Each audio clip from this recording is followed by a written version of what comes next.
एक और बड़ी खबर का रुख कर रहे हैं। तेहरान में IRGC की आपात बैठक, स्पेशल अलर्ट फॉर ईरानी मिसाइल फोर्सेस। हानिया की मौत के बाद तेहरान में तनाव है। ईरान में इजराइल पर हमले की मांग और तेज हो गई है।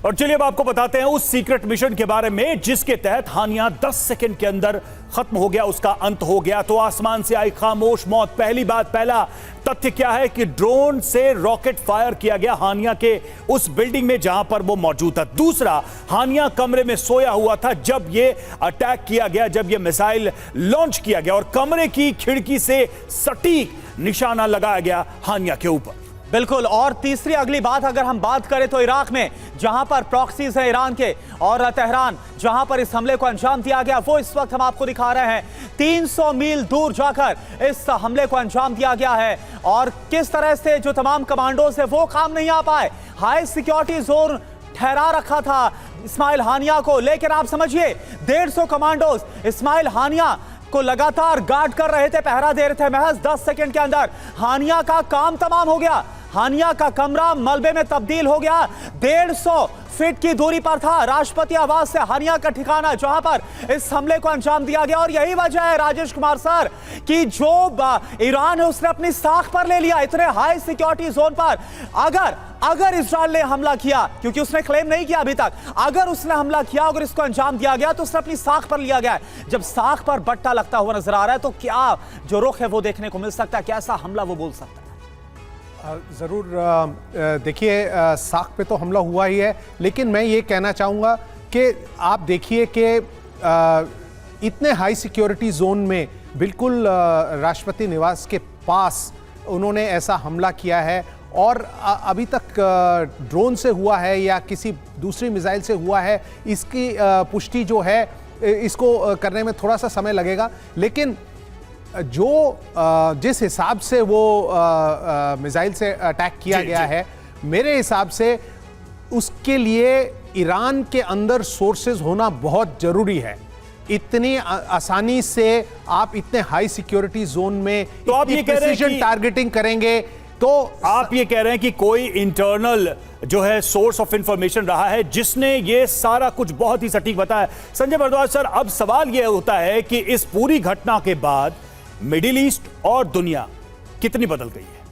देखिए, मैं इसको देखता हूँ, इसके जो राजनीतिक मायने हैं। पहली बात कि आप ये देखिए कि हानिया की मौत से पहला जो सबसे बड़ा असर पड़ेगा कि अभी तक जो थोड़ा बहुत उम्मीद था कि नेगोशिएशन होगा, बात होगी, हमास के साथ भी बात होगी, क्योंकि वो पॉलिटिकल नेगोशिएटर था हमास का, वो मिलिट्री कमांडर नहीं था। उसकी मौत से ये जो संभावनाएं थी वो ख़त्म हो गई। अब ये ज़्यादा मिलिट्री, ज़्यादा कॉन्फ्लिक्ट्स, ज़्यादा कन्फ्रंटेशंस बढ़ेगा, पहली बात।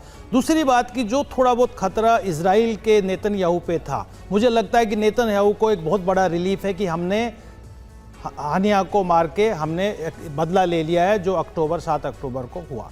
तीसरी बात कि जो मिडिल ईस्ट में आप देखते हैं कि देखिए हानिया की मौत को कंडेम किया यमन ने, टर्की ने, इन सब ने किया, बाकी अभी सऊदी अरबिया और ये रह रहे हैं। तो एक जो पोलराइजेशन जो क्रिएट अभी भी जो पहले था वो पोलराइजेशन अभी भी दिख रहा है। लेकिन जहां पर हानिया की मौत से अगर इस्लामिक वर्ल्ड को एकजुट करा, जिसमें लगा हुआ है चाइना लगा हुआ है, देखिए जो हमास के और जो फ़लस्तीन में जो लोग थे उनके बीच में नेगोशिएट कराने का, तो एक तरीके से इंटरनेशनल कम्युनिटी के इन्वॉल्व होने से निश्चित रूप से जो मिडिल ईस्ट सिक्योरिटी के लिए एक बहुत बड़ा खतरा है और ये जो कॉन्फ्लिक्ट है, जो कॉन्फ्लिक्ट बढ़ेगा। लेकिन एक और बात मैं कहना चाहता हूं कि क्या ईरान इसमें सक्षम है आज के दिन?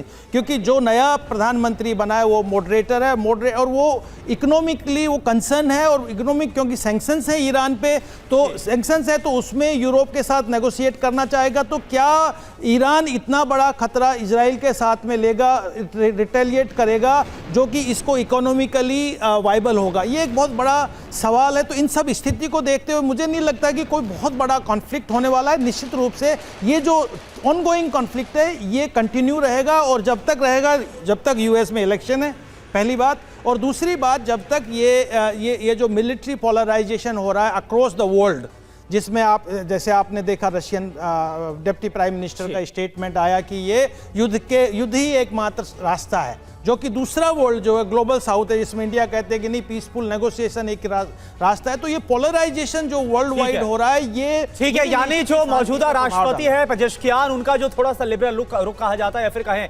वेस्टर्न वर्ल्ड से करीबी, क्या इस युद्ध को रोक पाएगी या फिर अली खामनेई की जो कसम है वो पूरे मिडिल ईस्ट को बर्बाद कर देगी?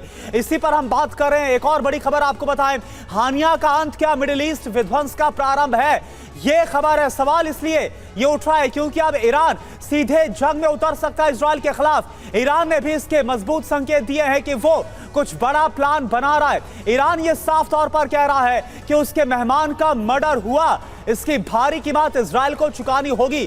तो वही इजराइल अपने दुश्मनों के लिए काल बना हुआ है। हानिया, मारफान, इस्सा, सालेह अल अरौरी, ये तमाम वो दुश्मन है जिनका इजराइल ने खात्मा कर दिया है। और अब ईरान की तरफ से ये कसम। और देखिए, इजराइल पर बड़े हमले की तैयारी, जैसा कि हम लगातार आपको बता रहे हैं, ईरान हिजबुल्लाह हमला कर सकते हैं और आने वाले दिनों में बड़े हमले की आशंका बनी हुई है। अमेरिकी खुफिया विभाग ने अलर्ट जारी किया है और यूएस इंटेलिजेंस ने इजराइल को चेताया है। आपको याद होगा कि जो हानिया पर अटैक हुआ उसमें CIA के इनपुट की भी बड़ी भूमिका कही जाती है। और अब देखिए, इजराइल को चेतावनी दी गई है, उसको अलर्ट दिया गया है बड़े हमले के लिए।